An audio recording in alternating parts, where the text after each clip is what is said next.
One land and one nation is our cry. Dignity and peace needs Zambia's sky. Like a noble eagle in its flight, Zambia, praise to thee. O one strong and free, praise be to praise be, praise be, praise be. Bless our great nation, Zambia, Zambia. Free men we stand under the flag of our land, Zambia, praise to thee. O one strong and free. Shall we pray?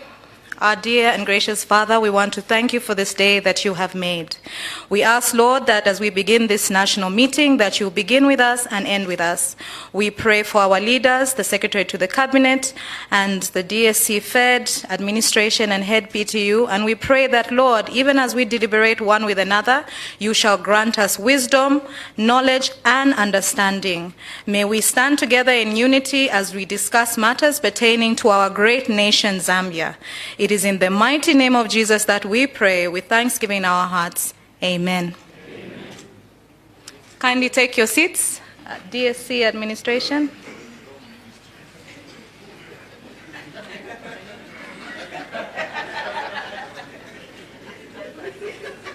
Thank you very much, PS Justice. Good morning to all you colleagues, and good morning especially to the members of the press. As per notice, the head of the public service, Mr. Patrick Kangwa, will address the press, and through the press, to all the public and civil servants and the nation at large. So it's my honor and pleasure to call upon Mr. Patrick Kangwa to come and address the press. Thank you.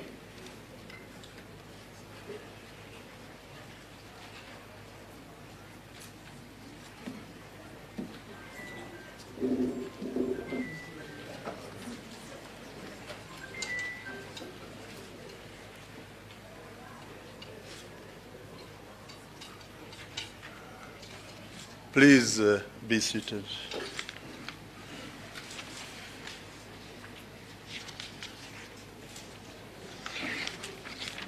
The Deputy Secretary to Cabinet in charge of Finance and Economic Development, the Deputy Secretary to Cabinet Administration, the Acting Secretary to Treasury, Chairpersons of Service Commissions, Permanent Secretaries, heads of government agencies, senior government officials, members of the press. I noticed the head of the delivery unit is not acknowledged. Head, Presidential Delivery Unit, ladies and gentlemen, good morning. Good morning.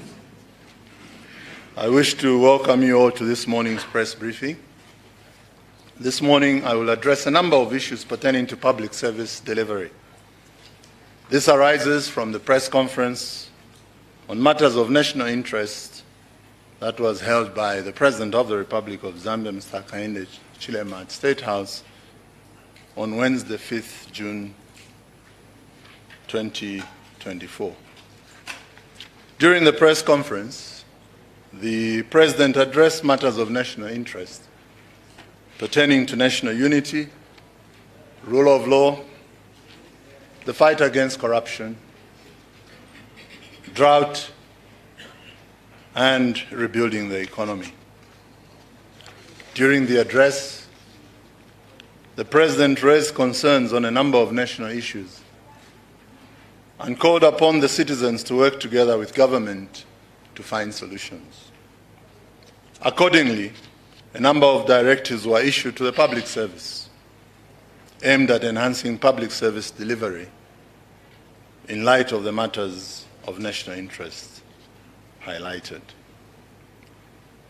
My address this morning is therefore going to focus on the role of the public service in implementing the presidential directives on the various matters affecting the nation. Before I delve into that, allow me first and foremost to thank the Republican President, Mr. Hakainde Hichilema, the honorable ministers who are members of Cabinet, for the clear, focused, and well-visioned approach that the New Dawn government has placed and which we as a country are heading to. We are grateful for the reforms that have been embarked on, and we appreciate the progress we have made in delivering services for the 20 million Zambians. We are aware that we've made progress in getting the mines back to production. We've made progress in opening new mines, progress in improving the maize production despite the drought, progress in paying retirees. We've been able to run a credible budget for many years. It's rare that you have consistent, credible budgets. We've managed to do that. We've made progress in the restructuring of the debt. We've made progress in responding to the drought through the response plan. So allow me to also thank all of you here, and through you, the rest of the public service workers, for the work done in ensuring this progress that has been made.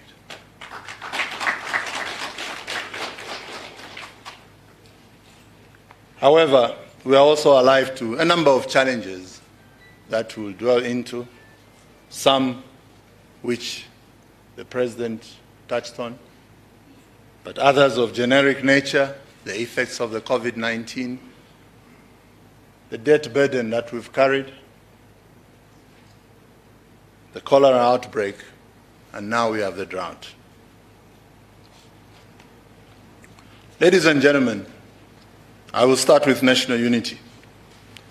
During the press conference, the President emphasized the need to maintain and promote national unity. He called upon all the citizens of this country to live in unity regardless of our ethnic backgrounds. We, the public service, play a crucial role in promoting national unity. We are an embodiment of inclusivity and diversity in the country.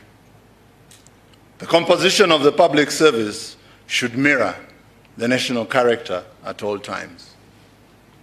People should be recruited into the public service based on competence other than any other consideration. Public service workers should be willing to be deployed in any part of the country where their services are required, regardless of their place of origin. Accordingly, I expect all the service commissions and permanent secretaries to lead in ensuring that the public service remains an epitome of national unity. Let national unity underline all your recruitments, deployment, and promotion processes. I expect you to enforce the existing human resource policies for the public service in a fair and transparent manner. Permanent secretaries and heads of institutions who fail to enforce these policies will receive appropriate sanctions. This is what the people of Zambia expect from us. This is what the President expects from us. And this is what I expect from you. Ladies and gentlemen, rule of law. As a public service, we need to uphold the rule of law for our country to attain its developmental aspirations. Unfortunately, our performance has been below expectation in a number of areas. Some instances of lawlessness observed in our country is abetted by failure on our part as public service workers to enforce existing laws and policies. There are also some public service workers who abrogate the law with impunity for personal gain. Going forward, I expect all public service workers to be law-abiding citizens in our day-to-day operations. We also have a duty to collaborate with law enforcement agencies to curb lawlessness in the country. We as public service workers develop the bills, make the acts, go on to implement, and also enforce.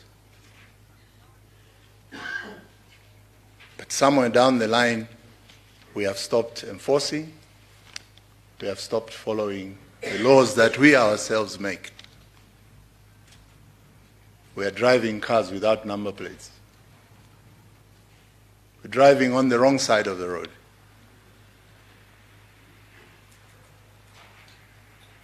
We're driving cars that are not supposed to be on the road. This must stop.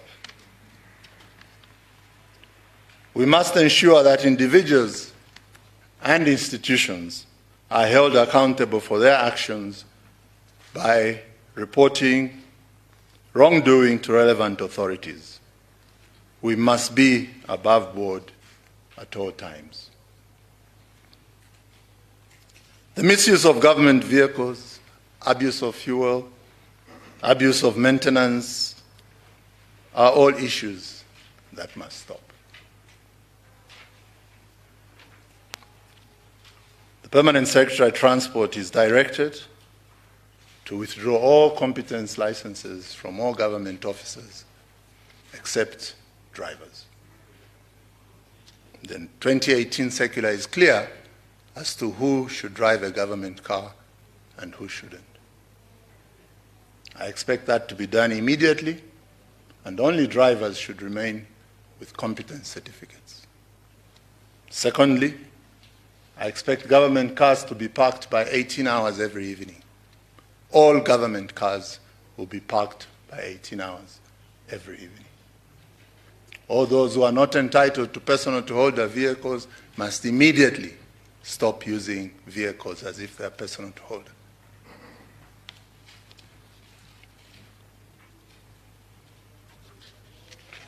Secondly, PS Transport is expected to adjust our priorities in terms of the vehicles we are buying. It just takes any one of us to go to any ministry and see the number of 4x4 vehicles parked, and you ask yourself what they're doing there. That must stop. So I expect PS Transport to review and recommend to Cabinet Office the vehicles to be bought, what capacity and for what responsibility. I don't think all vehicles must be 4x4 vehicles. The fight against corruption. Since assuming office in August 2021, the current administration has been unequivocal on its stance on corruption. There is no single citizen or institution in the country that can claim ignorance on the expectations of this government on this matter. Neither can any citizen claim ignorance on the dangers of corruption. Corruption is a pervasive vice that undermines the trust and confidence of citizens in their government. It erodes the rule of law, distorts public policy decisions, and hinders economic development. In short, the people of Zambia lost confidence in this public service. We are the chosen few to bring back trust into the public service. And we must all count ourselves lucky to be the chosen ones to do this. we have to get back the trust of the Zambian people. The Zambian people must speak proud of us. I therefore prod the public service to ensure that public services are delivered devoid of corrupt practices. Our corruption levels need to continuously go down. This is in line with our national values and principles, as well as the Code of Ethics for the public service and local government service, which all public service workers are expected to uphold. I am aware that less than 20% of the public service have acknowledged and signed the Code of Ethics. 20%. In short, 1 out of every 5. Where you're sitting, you can count. 5 of you, only 1 has signed. The rest have not looked at the Code of Ethics, have not even signed to acknowledge, because it's a dictate that you must sign. You must acknowledge that you're going to be honest. You're going to be patriotic. You're going to be people of integrity.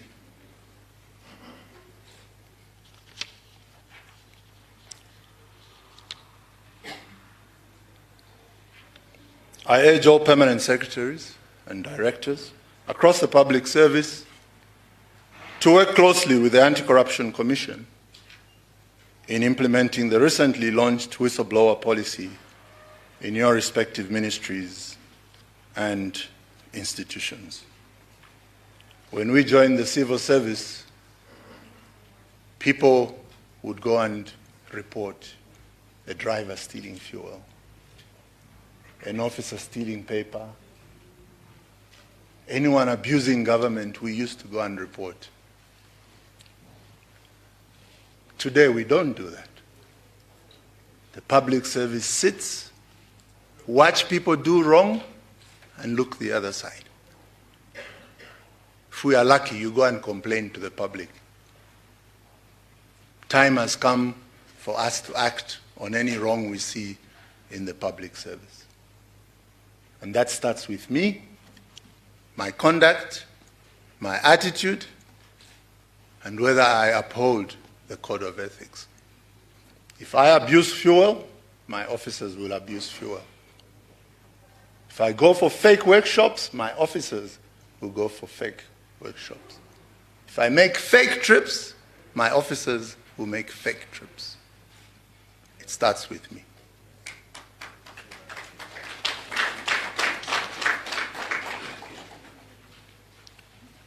I encourage all public service workers who witness corrupt practices to report to relevant officers without any fear of retribution.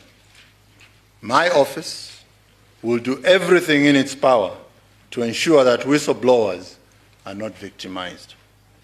This is in accordance with the whistleblower policy and the Anti-Corruption Act No. 3 of 2012. Ladies and gentlemen, the fourth item was discipline. On 30th May 2023, the President drove all the way to Kangwa on our request and launched the revised human resource policies for the public service. The overarching objective for the revised policies is to ensure that the public service has a professional, ethical, disciplined, and committed workforce. Among the revised policies which were launched is a disciplinary code and procedures for handling offenses in the public service. The revised code is instructive and comprehensive, covering a wide range of offenses to curb indiscipline in the public service. You may be interested to know that the code has included offenses such as tribalism, hate speech, playing games on electronic gadgets during working hours, reporting late for work, idling on duty, and a new introduction, active participation in politics. The Code of Ethics for the Public Service has also been revised to provide guidance on expected conduct by all public service workers. You will be receiving an electronic copy of the code, which you will have to sign and return to my office within 30 days. The entire public service must fill these forms and return them within the next 30 days. I direct all permanent secretaries and directors of human resource and administration to strictly enforce the disciplinary code and procedures for handling offences in the public service. Cabinet, through the Deputy Secretary to Cabinet Administration, will receive monthly reports of disciplinary action in every institution, and permanent secretaries will be held accountable for failure to discipline or just sheer not working on disciplinary cases.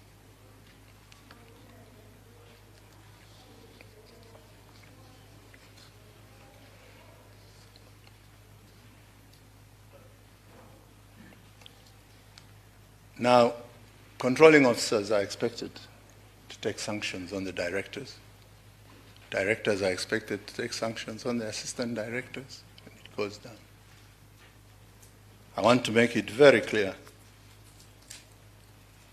that I, on my part, will faithfully, sincerely proceed to enforce the disciplinary code and procedures for handling offences on all those that I directly supervise. Whether they do their part or not, it's up to you. But I will do exactly that for all those that I supervise.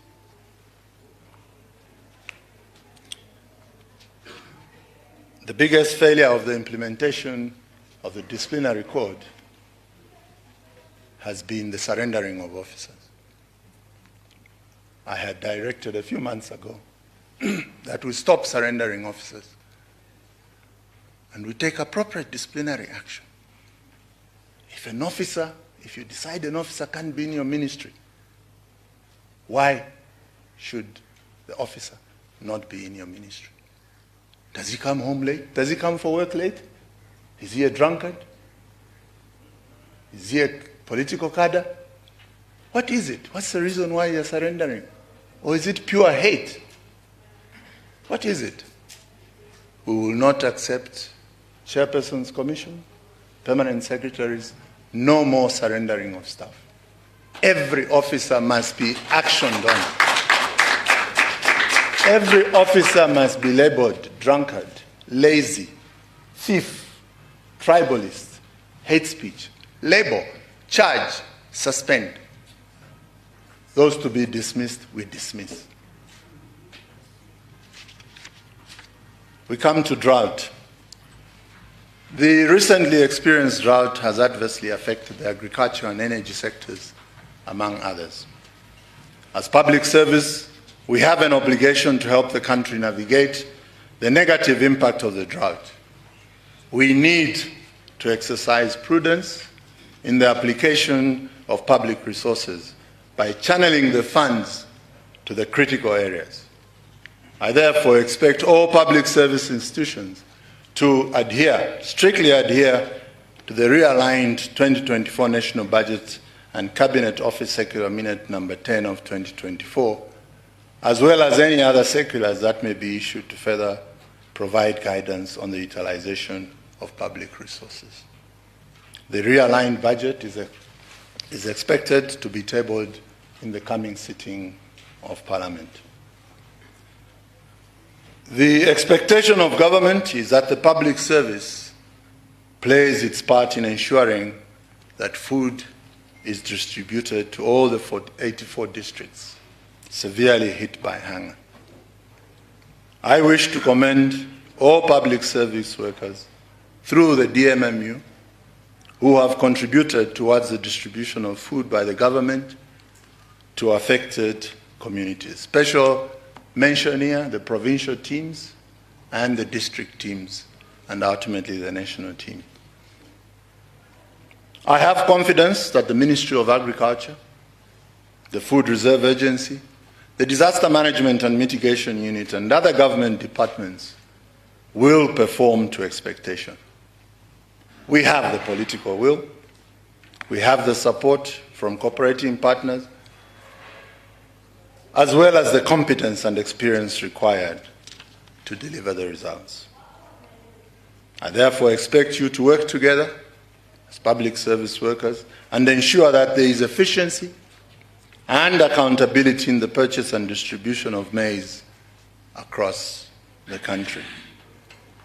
I encourage all public service workers to plant at least 1 hectare of maize each as your individual contribution towards the national food security. Utilize the available facility under the Public Service Microfinance Company to finance your agricultural activities. Ladies and gentlemen, to address the energy crisis, government has zero-rated the importation of equipment for alternative energy sources.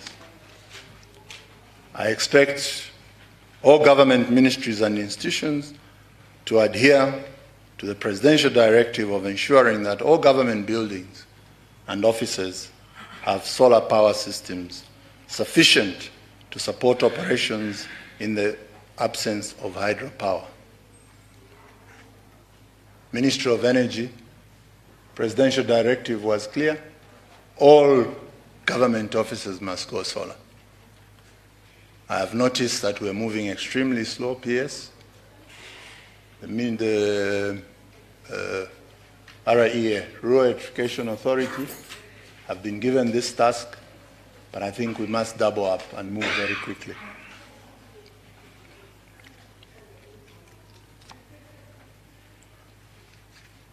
The initiative for putting solar panels in government buildings, I'm sure all of us will say, but we didn't budget for that, SC. Yes, you didn't budget for that.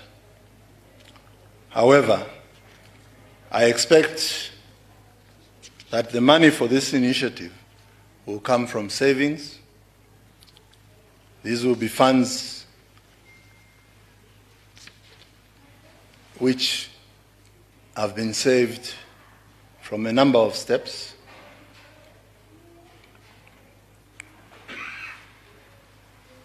Mainly from the suspension of non-essential local and international travel. In short,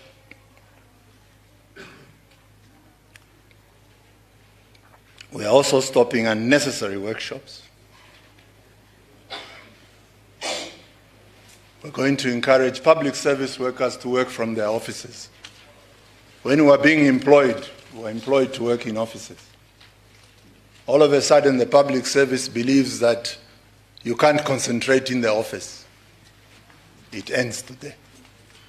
We are going to concentrate in the office.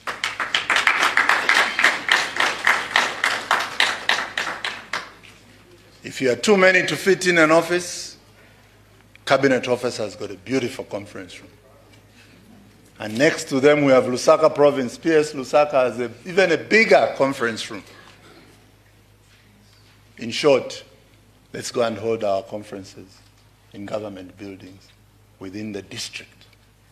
This issue of only concentrating in Kabwe, only concentrating in Chilanga, in Chongwe, ends today.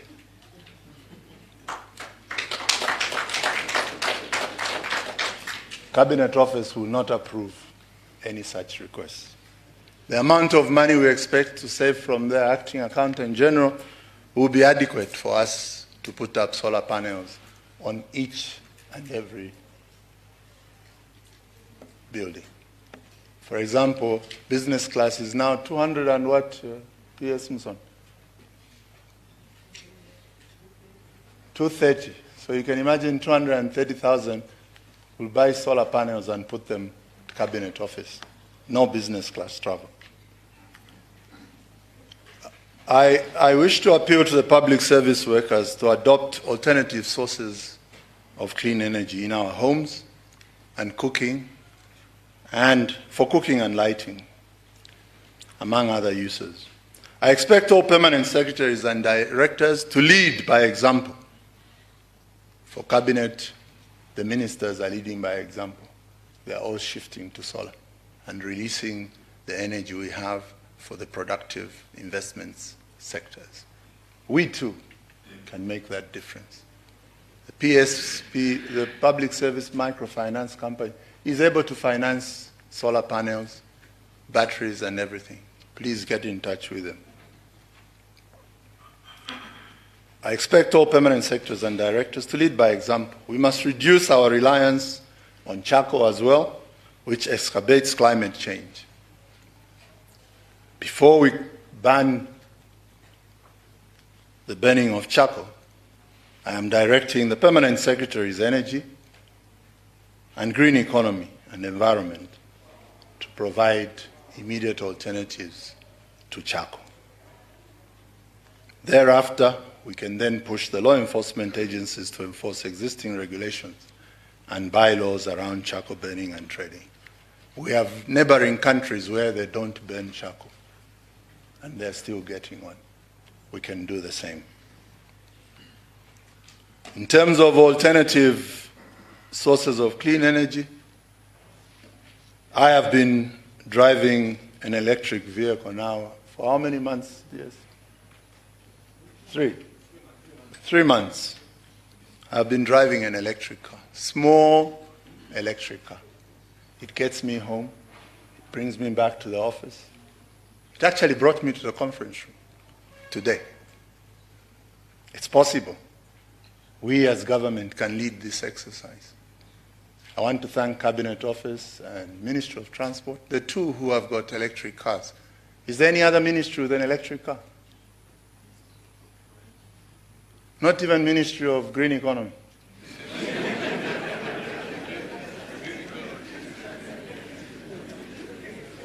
Next month, Cabinet Office starts putting solar panels.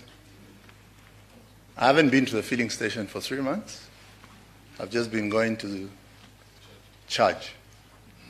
However, next month when the solar panels are put up, I'll even stop going to the hydro. I'll now be using solar. And this car, for those of you who drive fast, it's actually faster than Toyota Hilux double cab.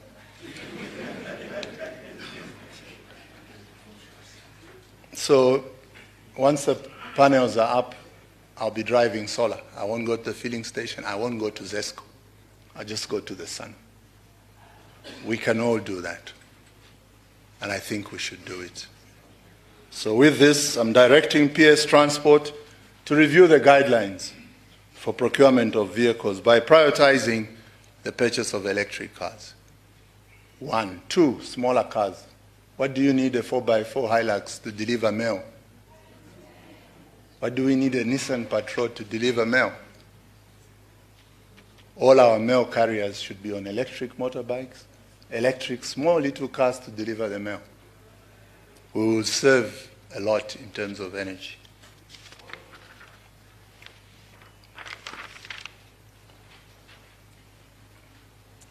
The drought has also increased the demand for boreholes in our communities to provide water for domestic and agricultural use. We have done very badly on this front. I expect boreholes to be drilled in the next 14 days, come what may, in all the affected districts.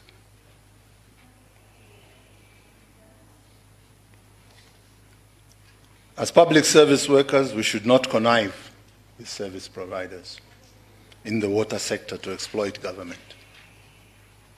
3 years after introducing the price index, boreholes are still missing from the ZPPA price index. 3 years. How? Why are they missing? Why don't we have a price index on boreholes? We must ensure that there is value for money in the boreholes constructed using public resources, including funds under the CDF. Further, we must ensure that correct standards and fees related to boreholes drilling are published and disseminated to the public. I've directed PS Water and is aware that in the next quarter bulletin of ZPPA, I expect to see the price index for boreholes and for reticulations. I have also directed the Permanent Secretary, Ministry of Water Development and Sanitation, to deal decisively with any culpable officers within his ministry. Water is life. We can't fail to deliver water. However, as I stated at the beginning, if he doesn't move on his stuff, I will intervene. Ladies and gentlemen, rebuilding the economy. Allow me to commend the Secretary to Treasury and his team and the Ministry of Finance and National Planning for the attainment of the debt restructuring feat. I think as public service workers, we should all be proud that we are here at such a time where we are part of the process of moving out of default and going back into a respectable country. So job well done, and well done, all of you.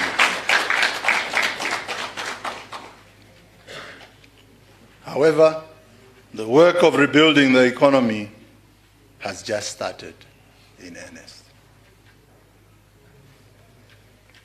This calls for prudence in the use of available resources in all sectors of the economy and creating a conducive environment for economic growth and development.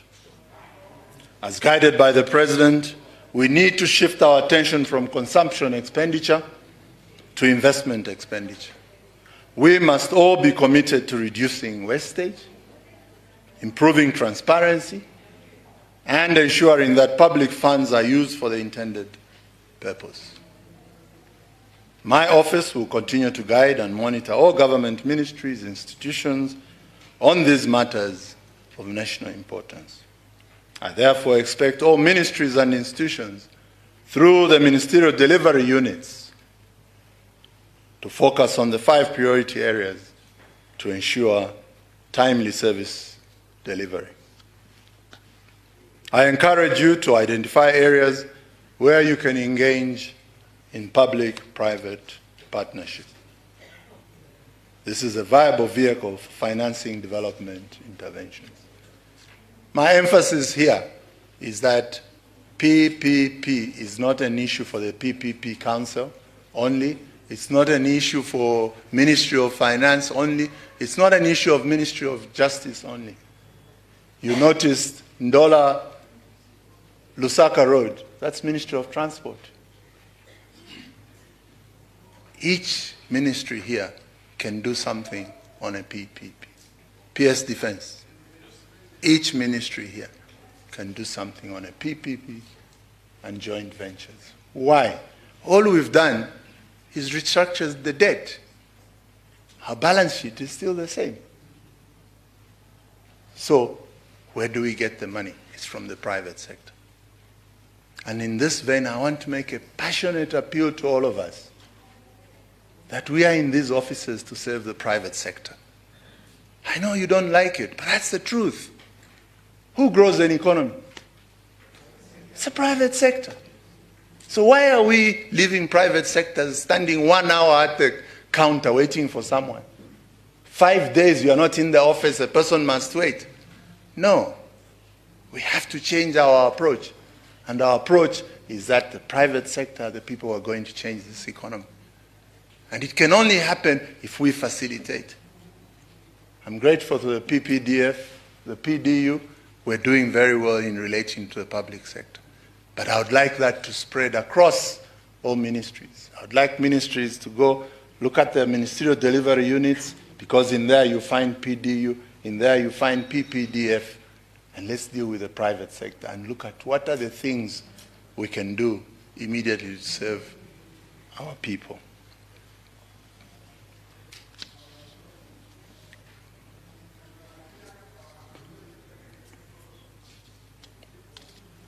I would like the head PDU to ensure that all controlling officers, head PDU, can you ensure all controlling officers, directors are trained and reoriented in PPP? It's important. Civil service travel. I know we have suspended travel, unnecessary travel. And please note that the suspension of travel is not only abroad, even local. Permanent secretaries, we have not been controlling the civil servants that are going, the public service workers that are going around the country. I have been monitoring this very closely. We have not done our work. We're just allowing anyone to go anywhere. I've chatted with the provincial PSs. They've been monitoring all of you. Accountant General, watch Ministry of Finance. There are too many people going to the provinces. They're the custodians of money. Don't allow that. Let's stop that. And let's not have people going to the districts to go and make a U-turn and come back. That's a cost to government. Let's start virtual meetings. We cannot go on spending money anyhow. So even local travel will be controlled, cabinet directed for all controlling officers now. Your local staff to travel, you must UFS your minister. Even if they're going to Kitwe, Kangwa, UFS the minister. So that the minister sees the pattern of what's happening. We were given a responsibility, we haven't handled it well. Civil service travel. If there's any travel that will come through for foreign travel in the public service, this should only be procured through the Civil Service Travel Agency.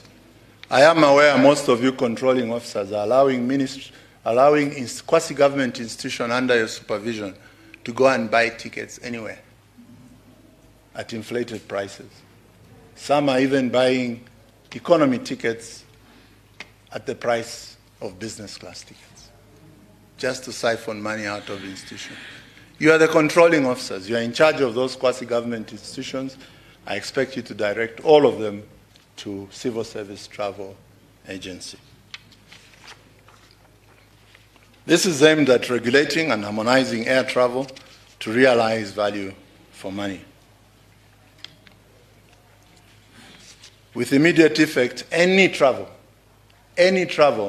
for myself, my two deputies, and any of you, if you are lucky to get a foreign travel, it will be on economy ticket, no business class.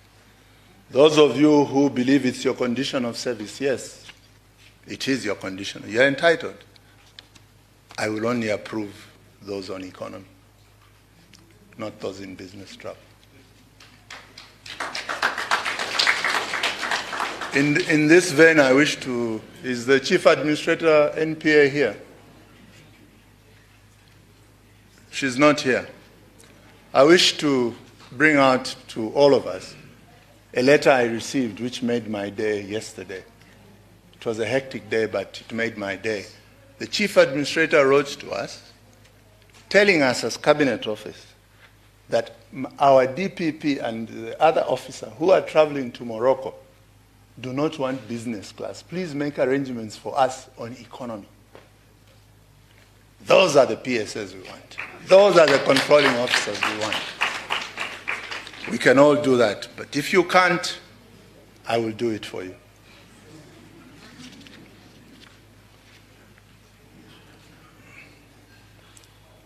On 8th November 2023, the Civil Service Travel Agency successfully got accreditation from the International Air Transport Association. The benefits of this accreditation are numerous and include the following. 1, direct access to over 290 IATA airline members using single sales agency agreements. And 2, ability to procure directly and cheaper domestic and international air tickets on all airlines. From November 2023, we have had no middlemen. We have had no people exaggerating that it's a business class ticket when it's an economy. We have saved a reasonable amount of money, and we would like all of you. That's why we want all to come through the Civil Service Travel Agency. I urge all controlling officers to support the travel office by ensuring that their travels are planned on a quarterly basis. A ticket bought 1 year before you travel is very cheap, extremely cheap. But majority of you buy tickets 2 days before you travel, 1 day before you travel. The Civil Service Travel Agency would like to have your plans. You know in a year what your plans are. When you intend to travel, you tell them in advance. If we approve, you buy in good time. I urge all controlling officers to support the travel office and ensure that the quarterly reports are done. Ladies and gentlemen, government communication. To overcome the shocks brought about by the current drought and economic challenges, government is implementing a number of interventions. As a public service, there is need to communicate the progress that government has attained in implementing the interventions. Improved communication is crucial. When we communicate effectively with the public, it helps to build the much-needed trust and confidence in the government's ability to serve the needs of the people. Remember, misinformation thrives on lack of information. All government ministries, institutions must provide accurate and timely information on government programs, challenges, and achievements. We have made a lot of success that has gone unnoticed by the public due to ineffective communication. I therefore direct all permanent secretaries to ensure that there is effective communication to the public on programs and projects being implemented by government. You must ensure that you have active and up-to-date websites and social media platforms. Ladies and gentlemen, the landscape of public service delivery has not only changed, but has become dynamic. The needs of our people have increased and are now more complex. We need to be responsive of these changes to remain relevant. We must be united, competent, professional of high integrity, and aim to serve this country diligently. Following the President's Council, I emphasize the need for the public service to implement all directives that the President made on Wednesday this week and in future. It is our duty as a public service to implement all government policies, programs, and pronouncements made by the head of state. This also applies to various memoranda of understanding signed by the Zambian government with other countries, cooperating partners, and the private sector. In closing, I want to leave you with an important question. Almost 100 days ago, the President declared the drought situation a disaster. What role has your ministry played? What role has your ministry played to mitigate the impact of this disaster? Have you made any cost-saving measures? Have you made any extra efforts to help the needy?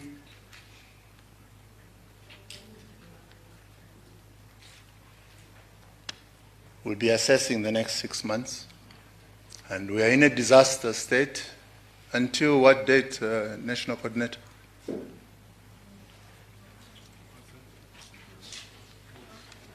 Is away distributing maize. We are in disaster until September. I would like all of us to remain in a state of disaster until September next year. In short, whatever we do, we must bear in mind there's someone in Shangombo who needs a borehole. There's someone in Chama who needs food. Instead of writing a letter asking for 400,000 to go to Mika Lodge, to go to Sandy's, maybe that 400 can do a borehole in Shangombo.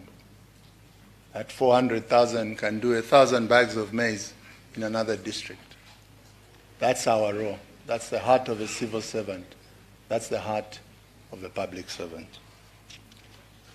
I am sure our public service will change. It can change Zambia for the better. I thank you, and may God bless you.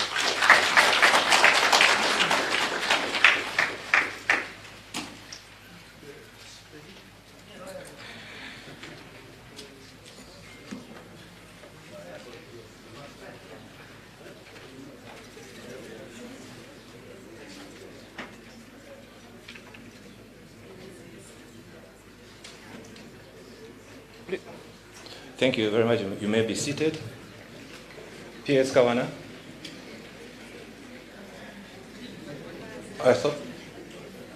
P.S. Kawana, I thought I saw him here.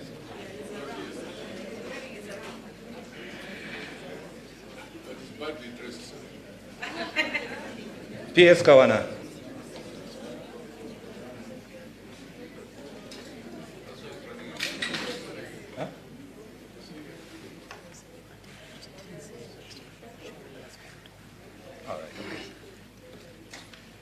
All right, then P.S. Kalunga, we are going to the question and answer session. You can, and you'll be inviting the journalists who want to ask questions if they have any. And these questions are not only for the Secretary to the Cabinet, but they're also for the controlling officers, the PSs who are present here. So listen carefully. If it's a matter pertaining to your ministry, I'm sure the SC may direct it to you, so take note of the person asking the question and the question so that we can give an explanation. Including the chairs of the commission, there may be issues to do with the commission, so just take note and you'll be requested to respond. P.S. Kalunga.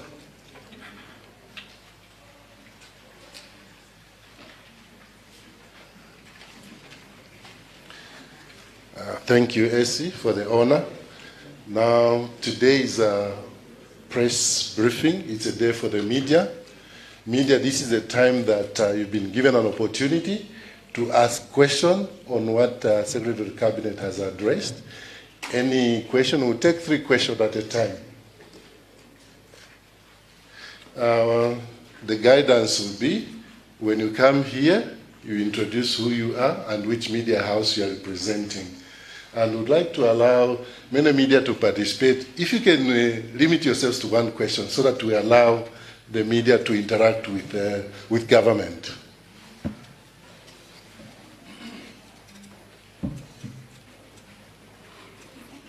Good morning, PS. Good morning, Secretary to the Cabinet. My name is Sandra Mlenga from Sun FM Radio and TV. My question goes to the Permanent Secretary in the Ministry of Energy. I remember the President gave a directive for you to review the monthly fuel prices, but up to now, we have not seen that. And of course, the Secretary to the Cabinet has touched on the issues to do with fuel. So how far with that? Thank you. Any? Yes?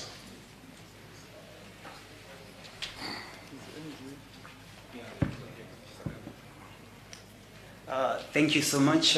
Good morning. My name is Best Jerry from Diamond TV. My question has to do with issues to do with Chakoban. There is a directive from the Secretary to the Treasury that the Ministry of Energy and the Ministry of Green Economy should come up with alternatives to charcoal use. My thought is climate change is not waiting. Climate change does not have, let's say, a due date to say up to this point. So how soon are these measures expected to be implemented? And then the alternatives, how soon are we waiting for these alternatives? Are we also waiting for the alternatives up to September, because we are already feeling the impact and it is harsh? Thank you. I would ask my colleague from the media, those who want to ask questions, come closer so that we are a government that works. We want things to be done in time. Good morning, Secretary to the Cabinet. My name is Kalunga Mwape from Millennium Radio. I followed you very closely here, where you mentioned to say a number of directives have been given to a number of ministries, of which it feels like there's been inertia to follow some of those directives. What are some of the monitoring mechanisms that you've put in place to ensure that later on, if certain time limits are given to the public servants and then they don't follow, nothing happens? What are some of the monitoring mechanisms that you've put in place and going forward so that some of these things that you have directed can yield the intended results? Thank you very much. We have 3 questions. Can we answer them, sir, now? Or we add more questions? Yeah, we can go ahead. From here? Yes, sir. The issue of reviewing monthly fuel procurements, I know PS Energy is here as to what the progress is, but the directive stands that they should review, and reviewing is a process, and I know that they're working on it. But PS Energy, you're in?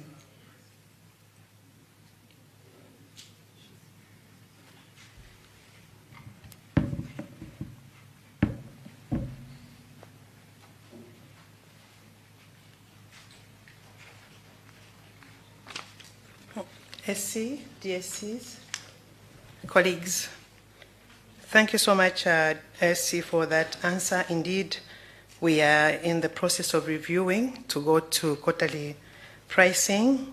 It is a process, SC, and members of the public.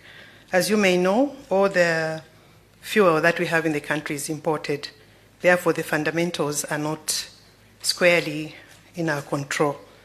So, Chair, I may comfortably say that indeed we are engaging our stakeholders so that in case it is feasible, we shall jump on that directive, Chair. Otherwise, as it is now, the stakeholders are engaged.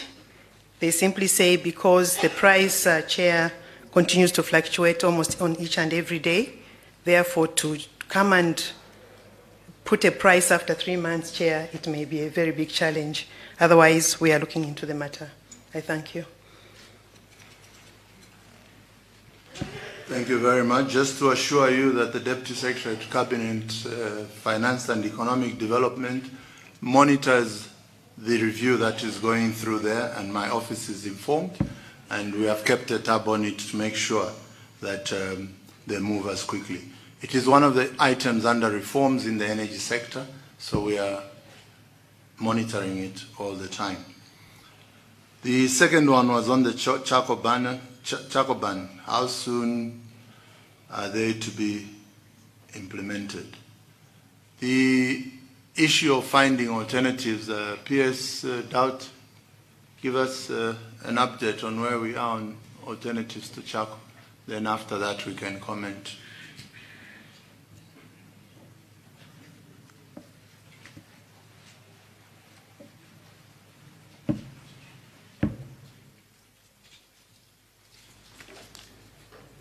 The Secretary to the Cabinet, the Deputy Secretary to the Cabinet Administration, my fellow PSs, and the ladies and gentlemen.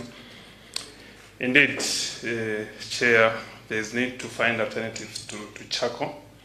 At the moment, we are working with a number of private players, but in terms of the Lusaka City, our biggest partner is the USAID, where we are promoting the use of LPG, liquefied petroleum gas. There are a lot of private players who are selling gas in the filling stations, but most importantly, a number of selling points have been established in compounds near where the majority of the people are living. And also one innovation that has come on board is to sell LPG based on what the person who needs to use it can afford. Even if you have a 5 kg container or 10 kg container, you can go and buy LPG for 100 kwacha or 150 kwacha. We are trying to mimic the same manner in which charcoal is sold. Charcoal is not only sold in 25 or 50 kg bags, you can buy charcoal in a plastic bag. Perhaps what is lacking on our part, what we need to enhance, is the sensitization in communication to the members of public where such selling points are available. Apart from LPG, there are also many players who are selling clean cooking stoves. Basically, these are stoves that are using pellets, and some of them could use twigs. And in this space, again, we have a number of private players that are partnering with us. Players such as Supermoto, they have actually an outlet here in Roma. So indeed, these are the efforts that we are currently doing, but like you've guided, Chair, it's our responsibility to try and see if we can embrace many more players in this space. Like the person who asked the question did indicate, climate change will not wait. We're already in a very bad situation, and we need to put our hands together and see how best we can come out of this problem. And thank you. Thank you very much, PS. I think it's also important to note that this issue is part of the disaster response plan on the second side of it, because we have the response where we are dealing with relief food and other issues. And on the other side, the building resilience. This is one of the areas. We are alive to the fact that we need the trees. We need all the trees if we are going to have rain. So Ministry of Green Economy have been directed to ensure this is done within the window of the disaster response plan. September is not September this year, it's September next year. Oh yes, just a good reminder. The September I mentioned is not September this year, it's September 2025. That is how far this drought program will run. Because if you noticed yesterday, the Ministry of Agriculture gave us the food forecast, which is showing that we're going to have a deficit of 1.3 metric tons of maize. That is up to September next year.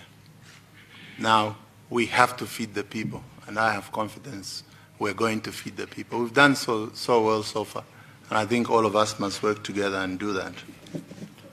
On the issue of number of directives, inertia, the monitoring mechanism, first and foremost, Cabinet Office has a permanent monitoring system, because our job as Cabinet Office is to feed into Cabinet meetings. The President and the Ministers make the decisions, we convey to ministries, and we monitor what action is going on each and every conveyance that the Permanent Secretary PAC sends out. The remarks I have made are a summary of the conveyances that are out there which we have not acted on. In short, all the directives I have given, almost every ministry already has a conveyance with a delivery date and a monitoring system. That is the work of PAC at Cabinet Office in terms of monitoring. But in addition to that, we also have the monitoring system going on in the 8th National Development Plan, where these issues are sitting already. All we've done is enhanced most of them due to the drought, but we have them sitting. So every quarter, we are looking at what's moving and what's not moving in each ministry. So my office, all permanent secretaries attend the NDCC meetings, and they are able to see who's moving and who's not moving. Then finally, we have performance management, which my deputies handle for each permanent secretary. And there we detail anything that is listed in there. We ask the permanent secretary to tell us if they have delivered or they haven't. So yes, we do have a very effective monitoring mechanism.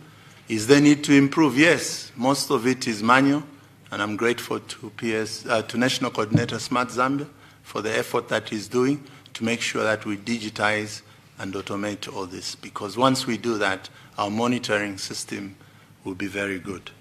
The CDF people have a very good M&D process already in place in the Ministry of Local Government, and we're able to know where desks have been bought. We're able to tell where desks have not been bought, and again, we're working with Smart Zambia on that, so most grateful. Thank you, PS. The next phase of questions, the media. Any other question, media? Are we satisfied? Okay, please come forward.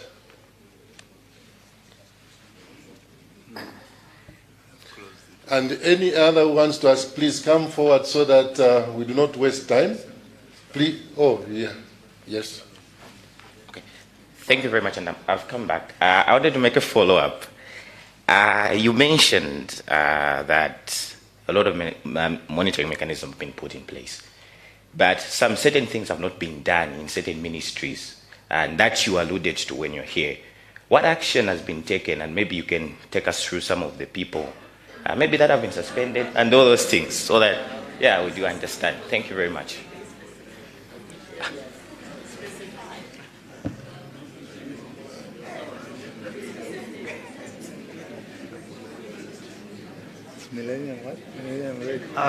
Thank you so much. Best Jerry from Diamond TV again. This one goes to the Youth Permanent Secretary. What progress has the ministry made with the Youth Development Fund and the legal framework for the youth? It's been 2 years since the government gave this assurance. Thank you. I can't see any hand from the media, so that shows that these are the last two questions. Secretary to the Cabinet, your media are satisfied. We can respond in the two questions that are before us. Answer the one for this, the follow-up for disciplinary. Yeah, for disciplinary matters, I think we have the chairs of the commission here. Unfortunately, Kalunga, Mwape, we can't talk about.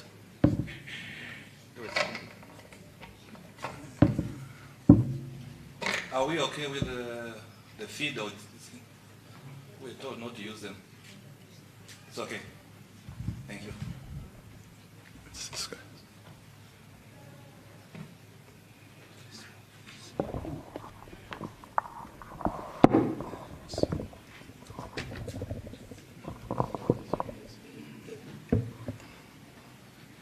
Kalunga Mwape, thank you very much for that question. We have the chairs of the commission here. Dr. Bayani is here. May be able to give an indication on the disciplinary matters they're handling so far. But we can't be specific on individuals. Unfortunately, you know, even in anywhere else that's not permissible, but they can give you a general feel of what is happening. Yes, people are being disciplined for various offenses. So I will ask the chair maybe to shed more light on what they have handled so far. After that, maybe we can go to the police, we can go to the correctional and local government. Good morning. The Commission continues to handle a number of disciplinary matters, and it releases that information as when it is appropriate. You may recall that we did announce recently, it was in the media, that of the original 11,000 employed health workers, 200 were dismissed through a disciplinary process for absenteeism, negligence, all sorts of offenses within the confines of the disciplinary code. So this process is ongoing, and we've been sitting and making decisions on similar such matters.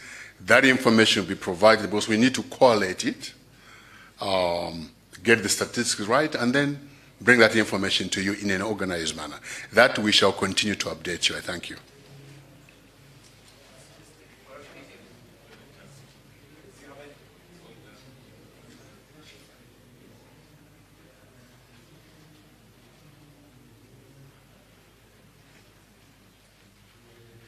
Thank you very much, the Secretary to Cabinet, the Deputy Secretary to Cabinet. As a correctional service or a commission, we want to assure the public that disciplinary matters are being handled, particularly zero tolerance to corruption.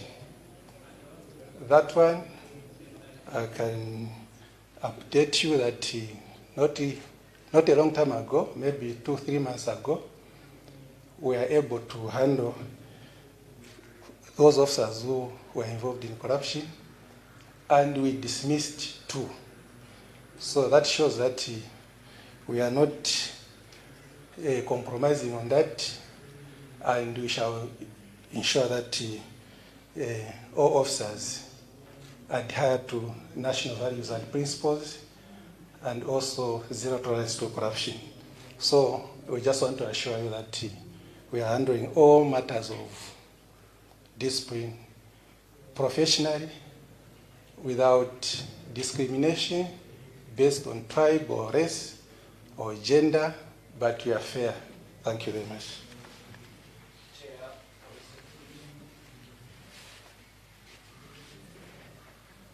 I can't introduce him because I've failed to introduce him.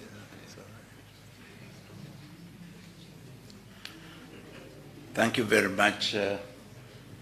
Chairperson, Secretary of the Cabinet, deputies and OPSs, chairpersons and all colleagues and everybody.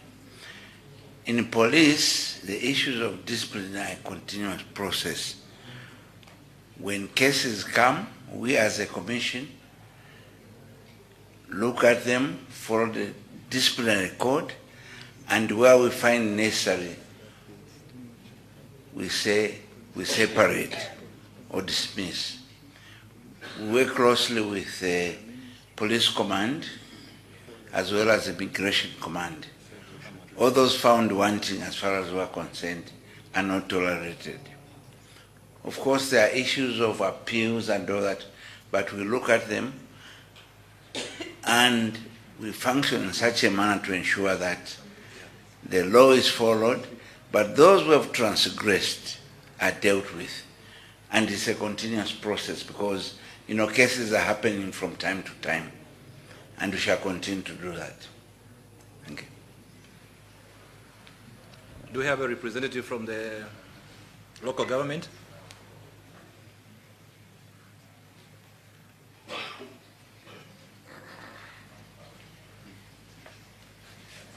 Secretary to Cabinet and the deputies, Permanent Secretary, ladies and gentlemen. Yeah.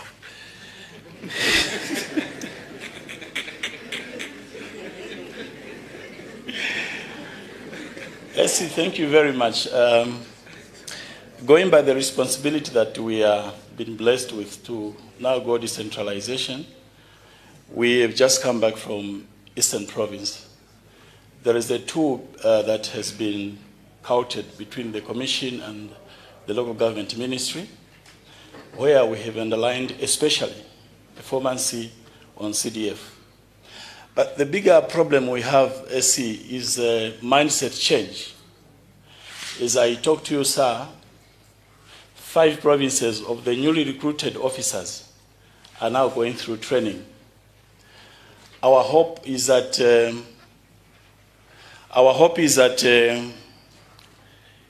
all factors being equal, we can start to punch new blood in the system, because we have realized that there's so much laissez-faire and inertia in taking up government programs. On the matter of discipline, the biggest challenge we have, SC, is issues that evolve around revenue collection. As you may be aware that the local authorities collect their own money. They can't necessarily touch the money that comes from central government because it is structured. But for especially our revenue collectors that go to the markets, in town, for those of you that park in the CBD, there's so much pilferage. But then we've put a monitoring tool where when they are caught, before they come to the National Disciplinary Committee, we do a lot of sensitization, SC, because we realize that some of these, our young men and women, and also if you find them in town, you have difficulties to differentiate between a government worker, And a Gaponya who's just asking you to park, and after you park, they ask you for something, a coin. If you don't have, then they can be very rude. We are trying, but it is pathetic. The dismissals are just evolving around pilferage. Revenue collectors stealing, and the same method of writing a 5 kwacha there, then this 2 kwacha goes to government.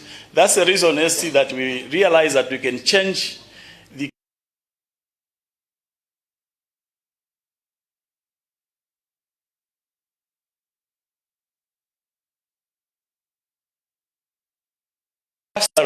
into provinces.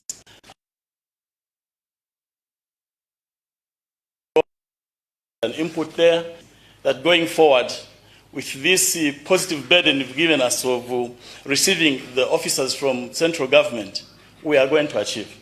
For now, that is what I can say. Thank you. Permanent Secretary, Youth.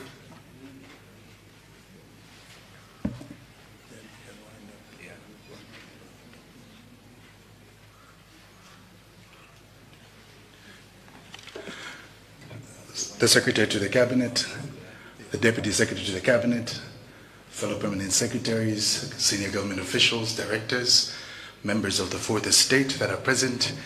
Thank you to my friend that posed the question. I think the question that you asked was government's plans for a national youth development fund. That's what you called it. Government has not, well, the New Dawn government has not promised a national youth development fund. Just a correction.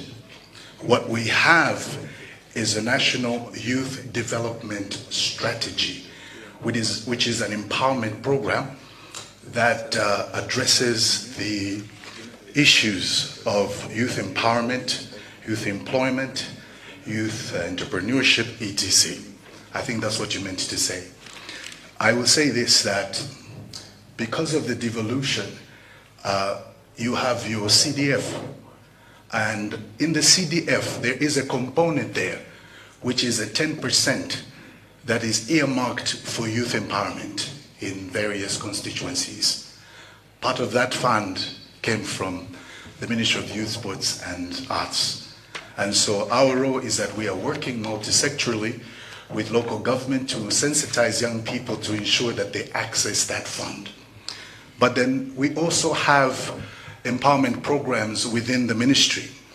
The ministry has 23 youth resource centers dotted around the country, and through that we have skills development. From the time that the New Dawn government came into power, our enrollment due to the advent of CDF and many other initiatives has increased from 2,000 to about 7,000 and 13,000. That was 2022 to 2023. So that's one of our empowerment programs. What we've also done is that we realize that we just don't want to offload young people on the job market where they can start queuing up and looking for jobs. We have what we call the Graduate Kit Empowerment Program. In the Graduate Kit Empowerment Program, we give our youth graduates from youth resource centers welding machines for those that are coming from metal fabrication, carpentry tools for those that are doing carpentry, for those that are doing catering, we give them chefing dishes, we give them cooking utensils or etc. so that as they leave, they go and create jobs. So there's also an entrepreneurship and mindset change component in the program. So some of the young people that you see in Kalingalinga making those gates and making those doors are actually some of our graduates from our youth resource centers. We have an ICOF program where we are supporting vulnerable youth in order to access education. Our ministry is facilitating 20% of that scholarship. We recently signed an MOU with Jain University, India, where we have 500,000 scholarships for young people who will be accessing this education online. We've gone further with the help of the president and my friend, I call him the game changer from Smart Zambia, to digitize and provide satellite kits you call them Starling kits, in all the 23 youth resource centers. And we also have our UNDP partners who have started to help us to ensure that we have computer labs in almost all of the youth resource centers. So far, we have equipped 3 of them. We also have the grants to vulnerable young people. I think a lot of people have seen my minister traversing different provinces, dishing out empowerment funds. That is a very important program, SC, because in the rural areas, there's a lot of challenges, there's a lot of poverty there.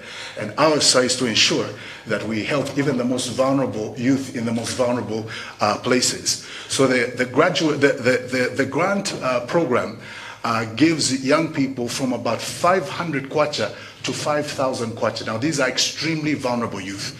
We do it in Lusaka, we do it in every province. SC, we have given thousands of date from 2022 to date. I'll have to give you the figures, but the numbers are in the thousands.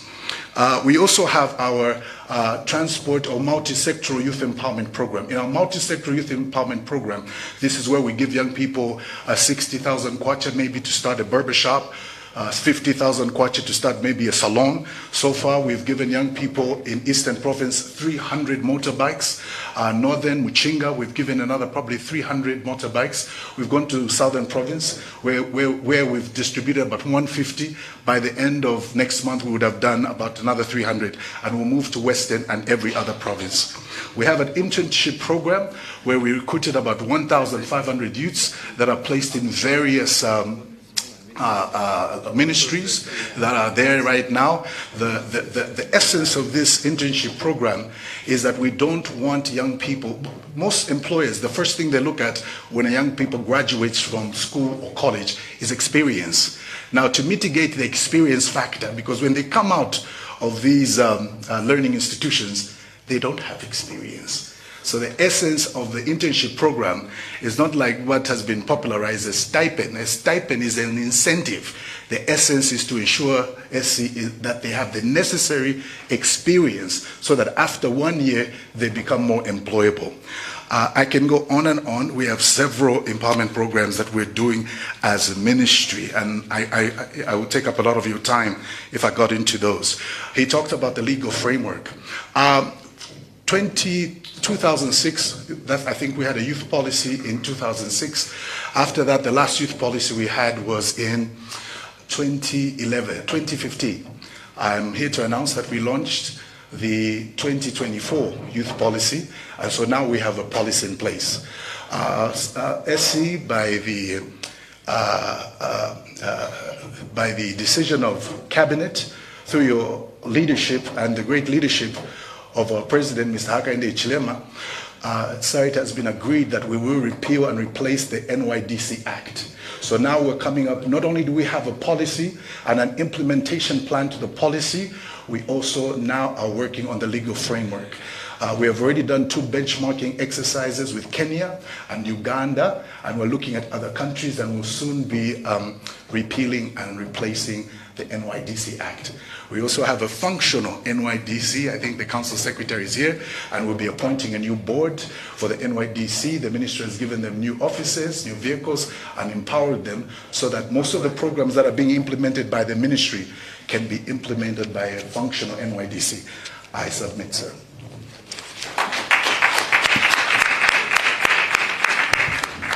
Thank you very much. I feel very nice, but I've seen one PS itching to add to that. PS small.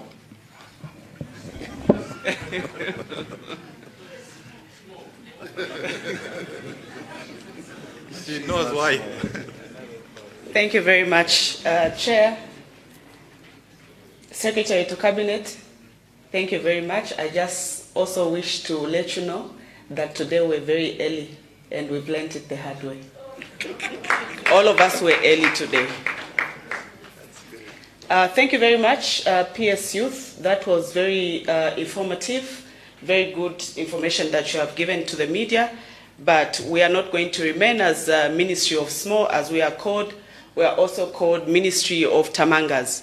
So what we have done so far from what Ministry of Youth is doing is that we are also sitting with the industrial yards in the country, dotted across the provinces, 7 provinces, that is, and I'm happy to also mention to you, SC, that we just wrote to our cooperating partners, the Africa Development Bank, to go into phase 2, because these industrial yards are only in 7 provinces, so 3 to go, which is Muchinga, Central Province, as well as Southern Province.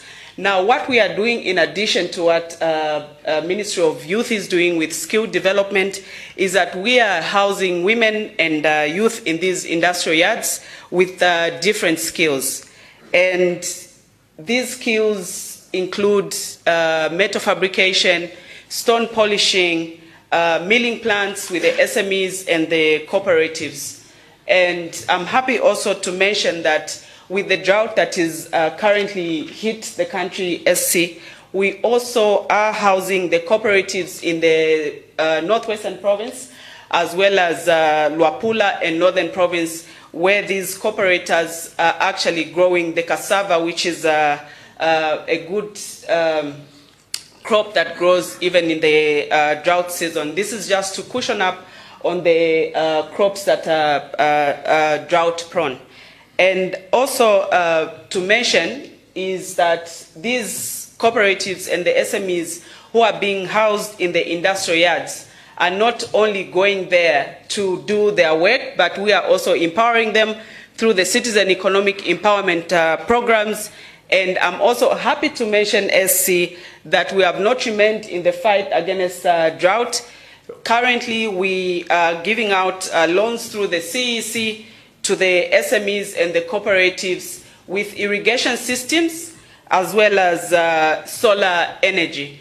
And also, SC, I must mention that just last month, we did an advert to all cooperatives and SMEs that are into agriculture to take up the call for applications for SMEs and the cooperatives to apply for irrigation systems as well as solar energy. And the total shortlisted cooperatives and SMEs SC, the budget is about 10 million kwacha, and we have shortlisted 1,600 plus applications, and we are currently going around the provinces. Each province has to receive part of this 10 million. We know it's not enough, but it's just something that we can do with what we have. And we are currently going around the provinces just to go and do the due diligence, because we don't want to give money to the SMEs and cooperatives that do not even own an acre. And we have to ensure that even when we are giving it to the right people that are going to utilize the money and also add to the food basket. I think I will end here. I submit. Thank you.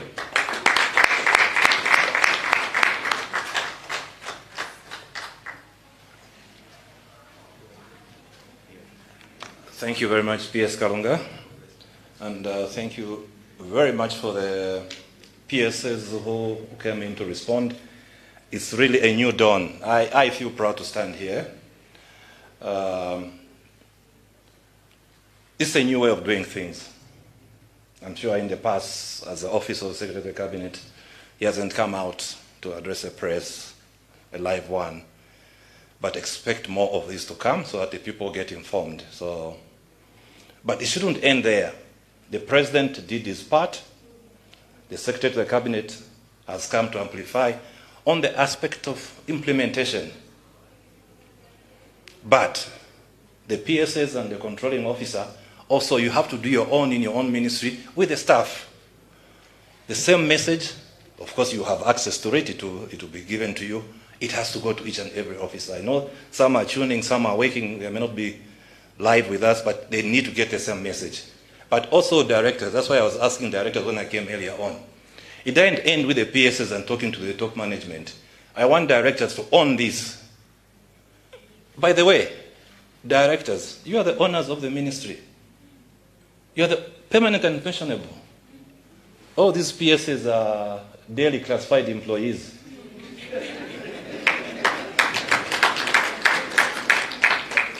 But don't underestimate your role to moving the economy further. The message was clear from the SC. If you are facilitative to the private sector, this economy will grow.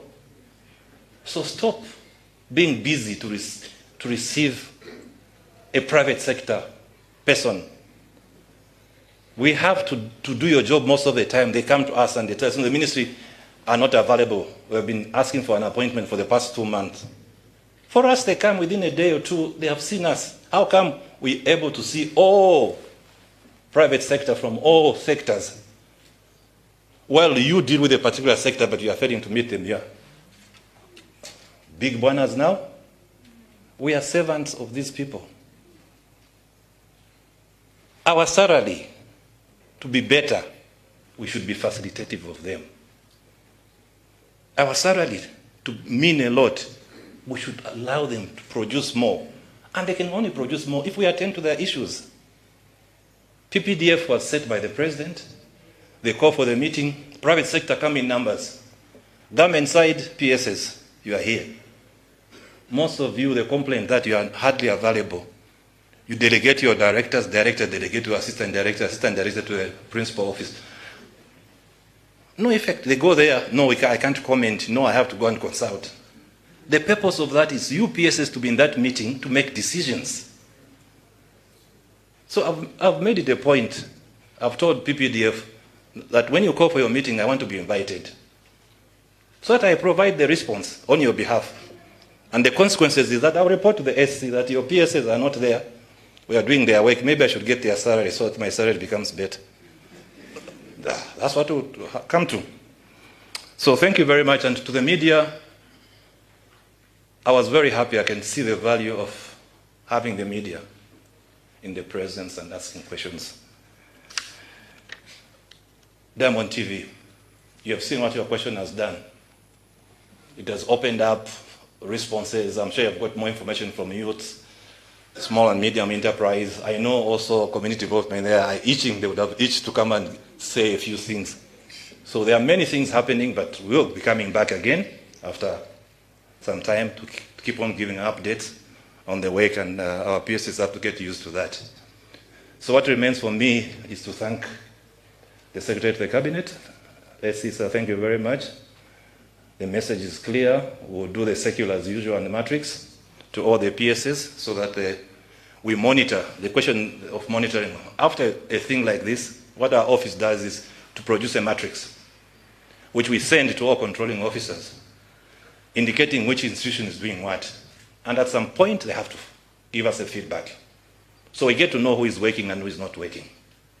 And some of the measures which come as disciplinary or non-promotion of some officers is based on their performance. I've been there for 15 years, and probably I've been there just warming the chair, not contributing to anything. That's what usually happens. So, SC, sir, thank you for your presence. Chairs of the commissions, thank you for your presence. PSS, thank you. My directors, thank you for coming. Please give this message to your officers in the office. Don't hold it back. It's not a privileged information, even to your fellow directors who are not here. And the media, my appeal is please amplify this. Don't be shy to ask those difficult questions to our PSs, and report to the Office of Secretary of the Cabinet if the PS is dodging to respond or to get back to you. Please report, because they are supposed to respond to you.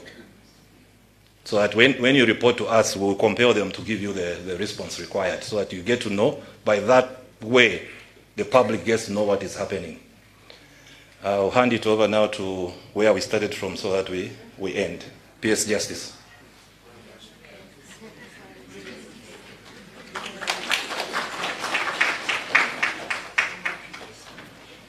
Shall we be upstanding for the national anthem?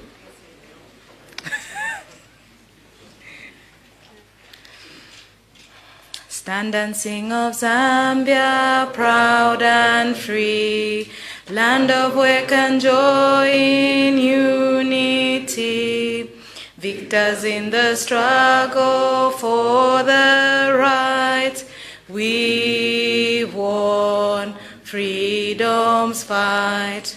Oh, one, strong and free, Africa is our own motherland, fashioned with and blessed by God's good hand, Let us all her people join as one, brothers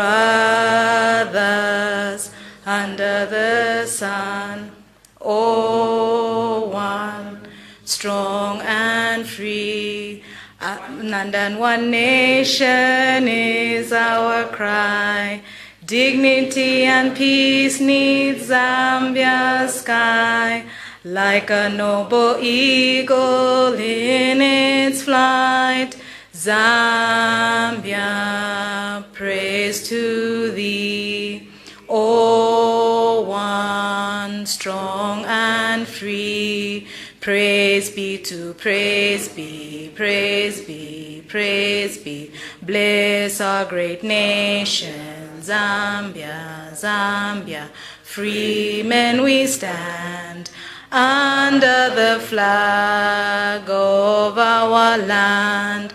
Zambia, praise to thee. O one, strong and free.